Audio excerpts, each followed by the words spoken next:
berikan tepuk tangan untuk kita semuanya. Terima kasih. Anda sudah kembali bersama kami dan setia bersama kami di debat publik Pilgub Jatim 2024 kedua. Dan kita sudah berada pada segmen 4, di mana segmen 4 ini adalah debat terbuka dari calon Gubernur Jawa Timur dengan saling bertanya, saling menjawab dan saling menanggapi. Dan di mana Bapak Ibu hadirin, setiap calon gubernur nantinya akan memilih ikon yang ada di layar dan ini adalah ikon-ikon pariwisata yang ada di Jawa Timur. Terdapat 8 subtema nantinya dan pertanyaan yang nanti akan ditujukan kepada calon gubernur lain harus dengan tema atau subtema yang sudah dipilih di ikon tersebut. Untuk waktu bertanya 30 detik, menjawab 1,5 menit dan saling merespon dan menanggapi adalah 1 menit.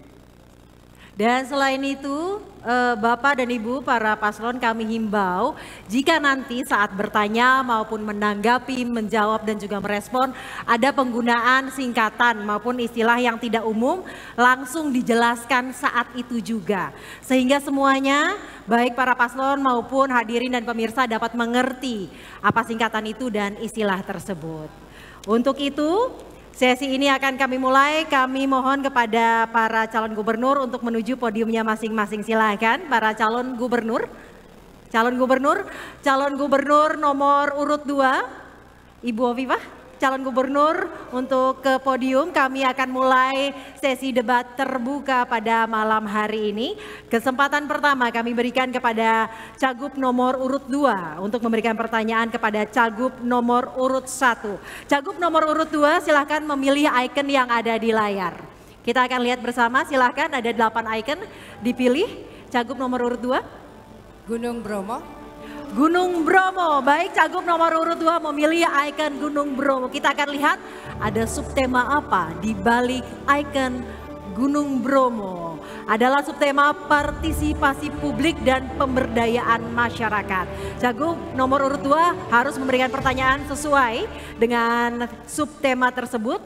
Dan Anda bertanya kepada Cagup nomor urut 1, waktu Anda hanya 30 detik dan dimulai saat Anda berbicara. Silahkan. Ya, terima kasih bahwa Jawa Timur ini keberagaman, heterogenitas dan bottom up participation masyarakat Jawa Timur luar biasa. Oleh karena itu elemen-elemen yang menjadi penguat pada suksesnya pembangunan di Jawa Timur termasuk penyelesaian masalahnya ini perlu mendapatkan penanganan secara seimbang. Oleh karena itu kepada paslon nomor urut 1 mohon bisa memberikan pendapat bagaimana penguatan itu menjadi produktif. Baik, waktu Anda habis. Silakan Cagup nomor urut 1 untuk menjawab. Waktu Anda 1,5 menit dimulai saat Anda berbicara. Silakan. Ya, terima kasih. Keberagaman itu selalu memiliki 2 dimensi. Yang satu adalah kekuatan untuk membangun dan yang kedua adalah kekuatan yang bisa juga destruktif. Nah, maka titik temunya adalah bagaimana kita bisa melakukan manajemen konflik dan juga mengurangi resiko-resiko karena adanya keberbedaan kepentingan dan juga karena memang kepentingan yang berbeda dari kelompok-kelompok yang ada di masyarakat. Nah, penting untuk bisa pastikan bahwa Jawa Timur ini adalah multi etnis, kemudian juga multi agama, kemudian juga multi budaya, bahkan multi bahasa. Oleh karena itu tidak mungkin Jawa Timur kemudian kita kelola dengan cara yang sangat eksklusif, hanya mementingkan kelompok tertentu, kemudian juga golongan tertentu, apalagi tim ses yang tertentu dan kemudian dari kelompok-kelompok yang sangat dekat dengan gubernur. Oleh karena itu kita akan pastikan bahwa ruang-ruang partisipasi publik itu harus kita galakkan dan kita kuatkan dan memastikan bahwa APBD Jawa Timur harus menguatkan sektor-sektor pemberdayaan masyarakat termasuk kelompok perempuan, kelompok etnis yang berbeda, kelompok-kelompok adat dan bahkan kelompok-kelompok pemuda dan kelompok-kelompok lain yang selama ini termarginalkan. Oleh karena itu Jawa Timur hanya kuat kalau kita menghargai keberbedaan, namun manajemen keberbedaan itu harus kita utamakan karena itulah yang akan membuat Jawa Timur maju dan juga sejahtera. Waktu Anda masih ada Ibu, waktu Anda masih ada. Baik, waktu cukup dan selanjutnya akan saya berikan kesempatan bagi Cagup nomor urut 2 untuk menanggapi jawaban tadi. Waktu Anda 1 menit dimulai saat Anda berbicara, silahkan. Ya, penggunaan APBD semaksimal mungkin untuk peningkatan kesejahteraan masyarakat itu menjadi poin penting dalam setiap membahas APBD Pemprov Jawa Timur. Oleh karena itu setiap musrenbang semua elemen akan kita libatkan untuk bisa memberikan masukan-masukan strategis sesuai dengan kebutuhan-kebutuhan dasar mereka. Oleh karena itu kita berharap bahwa apa yang sudah dimulai dari Musrenbangdes, kecamatan, kabupaten, kota sampai kepada Musrenbang provinsi, ini adalah area untuk mempertemukan partisipasi masyarakat secara substantif supaya terakomodir di dalam APBD Provinsi Jawa Timur. Nah, bagaimana kemudian partisipasi publik semua dilibatkan? Semua elemen dilibatkan, perguruan tinggi dilibatkan, nelayan, petani, disabilitas, perempuan, semua dilibatkan. Harapannya adalah inilah forum di mana kita membangun keadilan. Waktu Anda telah habis, selanjutnya saya berikan waktu kepada Cagup nomor urut 3 untuk merespon tadi jawaban dari Cagup 2 dan juga Cagup 1. Waktu Anda 1 menit dimulai saat Anda berbicara. Yang pertama adalah saat kita melibatkan partisipasi masyarakat, itu harus dimulai sejak perencanaan, bukan hanya usulan program, tapi juga sampai kepada bagaimana keinginan mereka yang sebenarnya, sehingga kita tahu apa passion mereka, apa yang mereka benar-benar inginkan, itu bisa terjawab dan bisa diterjemahkan di dalam program-program pemerintah provinsi. Karena itu kita tidak perlu membuat sesuatu yang formal. Kita bisa langsung datang ke masyarakat dan kemudian kita menanyakan apa kebutuhan yang ada di masyarakat dan kemudian kita selesaikan bersama-sama dengan masyarakat dan melakukan pengawasan bersama-sama di dalam setiap pelaksanaan maupun pengendalian tersebut. Baik, waktu Anda masih ada? Baik, waktu cukup dan selanjutnya. Baik Bapak Ibu hadirin dan pemirsa, kita selanjutnya persilakan untuk Cagup nomor urut 3 untuk bisa memberikan pertanyaan kepada Cagup nomor urut 2. Terlebih dahulu Anda memilih ikon pariwisata yang ada di layar. Silakan Anda memilih untuk subtema yang nanti akan Anda lemparkan. Taman Nasional Baluran. Baik, silakan. Kita akan lihat bersama apakah dan apa yang didapatkan untuk subtema budaya dan birokrasi modern. Silakan, waktu Anda untuk bertanya adalah 30 detik dimulai dari Anda berbicara. Bagaimana kita bisa memastikan bahwa seorang birokrat itu adalah abdi masyarakat sesuai sumpahnya? Bagaimana mereka bisa mengukur apa yang terjadi di masyarakat dan apa yang dirasakan oleh masyarakat, dan itu tercermin di dalam proses pelaksanaan pembangunan yang ada setiap tahunnya. Masih ada waktu? Cukup? Baik, cukup. Kita kemudian beralih ke Cagup nomor urut 2. Silakan Anda menjawab pertanyaannya. Waktu Anda 1 menit 30 detik dimulai dari Anda berbicara. Silakan. Ya, baik, terima kasih. Kami ingin menyampaikan bahwa semua harus berdasarkan standar operational procedures. Semua punya indikator-indikator. Jikalau kami kembali ingin menyampaikan standar pelayanan minimum Pemprov Jawa Timur sangat tinggi. Kita mencapai 98,43%. Itu artinya bahwa terukur. Dari mulai staf, kepala-kepala UPT sampai kemudian kepala-kepala dinas sampai dengan stekda. Kalau kita menggunakan standar pelayanan minimum dan itu terukur, maka sesungguhnya kita masih akan menggunakan spam lapor.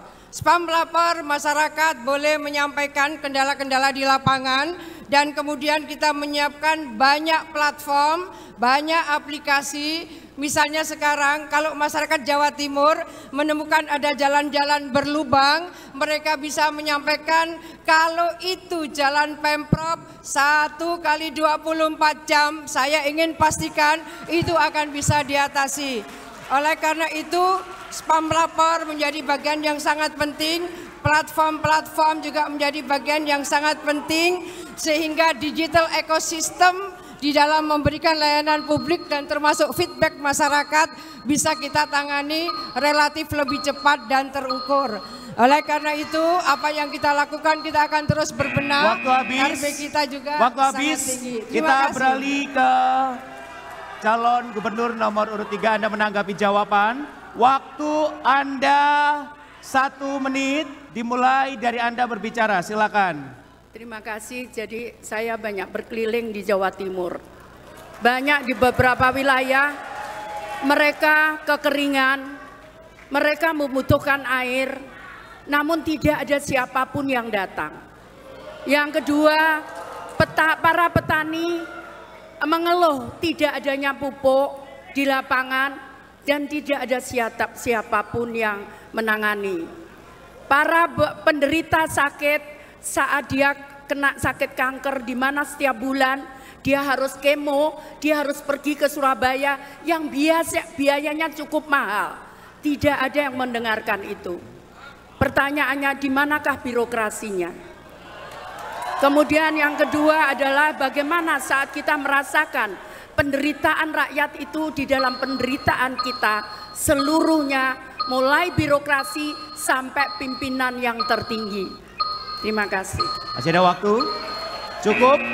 Kita ke Cagup nomor urut 1, silakan Anda merespon jawaban dari Cagup nomor urut 3 dan 2. Waktu Anda 1 menit dimulai dari Anda berbicara, silakan. Ya, terima kasih. Bagi saya itu pemerintahan, birokrasi dan kepemimpinan itu akan dilihat dari sebuah ketulusan. Jadi kalau pemimpin dan birokrasi itu tulus, maka dia pasti akan memberikan respon yang sangat cepat, tepat, dan kemudian sat-set. Nah, itu penting. Ada banyak kasus di Jawa Timur ini, salah satu contohnya di mana ada kiai bahkan yang cerita ada kasus pencemaran limbah industri di Beji Pasuruan. Bertahun-tahun ternyata tidak ada yang merespon. Bagaimana kemudian ada solusinya? Maka kalau menurut saya penting kemudian kita bisa mengadres isu-isu yang seperti ini dengan menghadirkan inovasi bukan hanya dengan teknologi tetapi juga dengan ketenagakerjaan, dengan kesiapsiagaan dan juga birokrasi yang 24 jam bekerja dan 7 hari juga bekerja dengan hati dan penuh dengan cinta kepada rakyatnya. Saya kira itu yang sedang krisis di Jawa Timur ini. Ya. Masih ada waktu?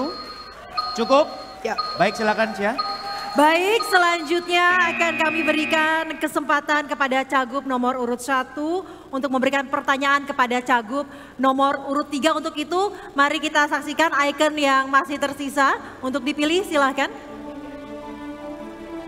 Saya akan pilih Kawah Ijen. Baik, yang dipilih adalah Kawah Ijen dan kita akan melihat subtema apa di balik logo Kawah Ijen. Silahkan, subtema yang akan menjadi dasar pertanyaan adalah mitigasi bencana dan bantuan sosial yang berkeadilan.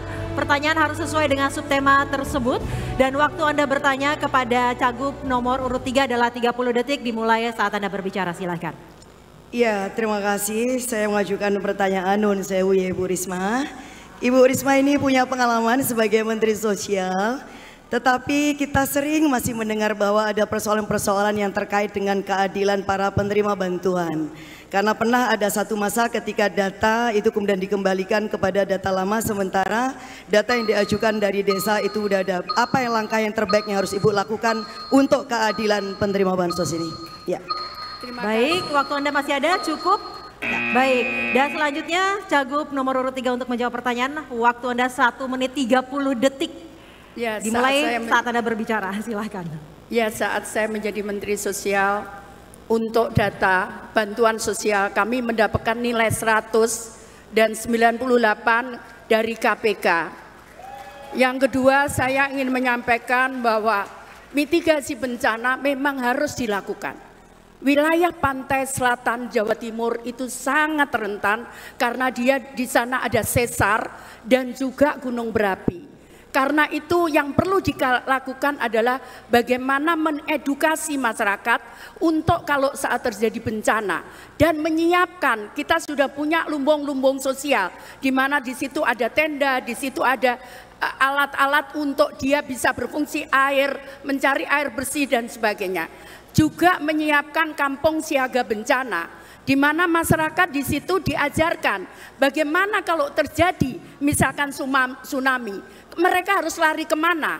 Maka di situ disiapkanlah lumbung-lumbung yang bisa untuk menghidupi selama 1 minggu. Dan itu sudah saya lakukan saat saya menjadi Menteri Sosial. hanya di Jawa Timur perlu diperbanyak karena wilayahnya sangat jauh dari pusat kota maupun dari Surabaya. Karena itu di desa-desa itu perlu disiapkan lumbung-lumbung untuk kalau terjadi bencana. Baik, waktu Anda habis dan selanjutnya kepada Cagup nomor urut 1 untuk menanggapi jawaban tadi. Waktu Anda 1 menit dimulai saat Anda berbicara. Ya, terima kasih. Persoalan yang terkait dengan bantuan sosial dan juga bantuan bencana ini kan masih complicated sampai sekarang. Saya ketemu dengan beberapa kepala desa, bahkan mereka pernah, ini pertanyaan saya tadi Bu ya. Mereka bilang pada saat di mana bansos itu harus dibagi, mereka kalau perlu itu harus minggir dari desa karena takut dikeroyok oleh warganya. Kenapa? Karena tidak sinkronnya antara data dan kemudian juga siapa yang kemudian berhak untuk menerima bantuan dan ada kondisi yang antara gap. Nah, ini yang menurut saya penting untuk satu data Jawa Timur. Maka kita akan menggunakan data yang benar-benar berbasis dari desa untuk mendapatkan akurasi data, validasi data, sehingga siapa yang menerima dan siapa yang dan tidak berhak menerima itu benar-benar bisa akurat. Disitulah keadilan itu akan terjadi. Ya. Baik, waktu Anda masih ada 14-13 detik, sudah selesai? Ya, terima kasih. Baik, waktu cukup dan selanjutnya akan saya berikan waktu kepada Cagup nomor urut 2 untuk merespon tadi jawaban dari Cagup nomor urut 3 dan 1. Waktu Anda 1 menit dimulai saat Anda berbicara. Ya, terima kasih bahwa Jawa Timur adalah ring of fire. Jawa Timur ini memiliki 5 area yang harus dimitigasi secara signifikan. Ada banjir di dalamnya, ada karhutla di dalamnya, ada puting beliung di dalamnya. Nah, terkait dengan puting beliung, BMKG pun tidak bisa melakukan mitigasi jauh jam, bukan jauh hari. Saya ingin menyampaikan kepada kita semua betapa pentingnya membangun kesadaran masyarakat secara kolektif untuk mengurangi vegetasi supaya tidak terjadi longsor. Karena longsor ini termasuk 4 terbesar bencana alam yang terjadi di Jawa Timur. Kita melakukan mitigasi melalui aeroseeding. Aeroseeding ini sesuatu yang jarang dilakukan oleh provinsi lain. Kita harus mendapatkan bantuan pesawat dari KSAU karena kita ingin tabur benih dari atas bukit-bukit yang terjal. Baik, waktu Anda telah habis. Terima kasih, silakan kembali ke tempat duduk dan kami berikan waktu bagi para pendukung untuk memberikan tepuk tangan dan dukungannya yang paling meriah. Silakan para Cagup untuk kembali duduk. Baik, sekali lagi boleh berikan semangat untuk masing-masing pasangan calon. Dan inilah akhir ya dari segmen kali ini dan selanjutnya masih akan debat terbuka namun antara calon wakil gubernur Jawa Timur. Untuk itu tetaplah bersama kami dalam debat publik Pilgub Jatim 2024 kedua.